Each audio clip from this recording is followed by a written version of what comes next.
പ്രധാനപ്പെട്ട വാർത്തയിലേക്കാണ്. സ്ഥാനാർത്ഥികളുടെ നിര്യാണത്തെ തുടർന്ന് വോട്ടെടുപ്പ് മാറ്റിവെച്ച 3 തദ്ദേശ സ്വയംഭരണ വാർഡുകളിലേക്കുള്ള പ്രത്യേക തിരഞ്ഞെടുപ്പ് വിജ്ഞാപനം നാളെ പുറപ്പെടുവിക്കുമെന്ന് സംസ്ഥാന തിരഞ്ഞെടുപ്പ് കമ്മീഷണർ അറിയിച്ചു.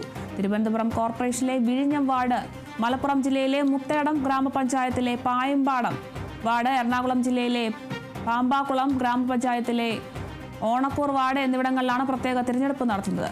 പ്രത്യേക തിരഞ്ഞെടുപ്പുള്ള വാർഡുകളിൽ നിലവിൽ സ്ഥാനാർത്ഥികളായിട്ടുള്ളവർ വീണ്ടും പത്രിക സമർപ്പിക്കേണ്ടതില്ല.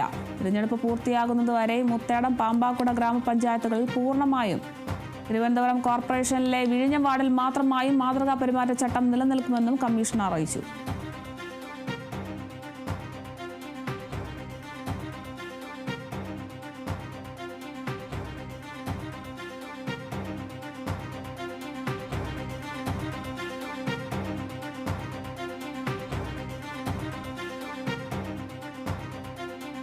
സ്ഥാനാർത്ഥികളുടെ നിര്യാണത്തെ തുടർന്ന് വോട്ടെടുപ്പ് മാറ്റിവെച്ച 3 തദ്ദേശ സ്വയംഭരണ വാർഡുകളിലേക്കുള്ള പ്രത്യേക തിരഞ്ഞെടുപ്പ് വിജ്ഞാപനം നാളെ പുറപ്പെടുവിക്കുമെന്ന് സംസ്ഥാന തിരഞ്ഞെടുപ്പ് കമ്മീഷണർ അറിയിച്ചിട്ടുണ്ട്. തിരുവനന്തപുരം കോർപ്പറേഷനിലെ വിഴിഞ്ഞം വാർഡ്, മലപ്പുറം ജില്ലയിലെ മുത്തേടം ഗ്രാമപഞ്ചായത്തിലെ പായമ്പാടം, എറണാകുളം ജില്ലയിലെ പാമ്പാക്കുളം ഗ്രാമപഞ്ചായത്തിലെ ഓണക്കൂർ എന്നിവിടങ്ങളിലേക്കാണ് പ്രത്യേക തിരഞ്ഞെടുപ്പ് നടത്തുന്നത്. സ്ഥാനാർത്ഥികളുടെ നിര്യാണത്തെ തുടർന്നാണ് വോട്ടെടുപ്പ് മാറ്റിവെച്ച 3 തദ്ദേശ സ്വയംഭരണ വാർഡുകളിലേക്കുള്ള പ്രത്യേക തെരഞ്ഞെടുപ്പ് വിജ്ഞാപനം നാളെ പുറപ്പെടുവിക്കുന്ന സംസ്ഥാന തെരഞ്ഞെടുപ്പ് കമ്മീഷണർ അറിയിച്ചത്.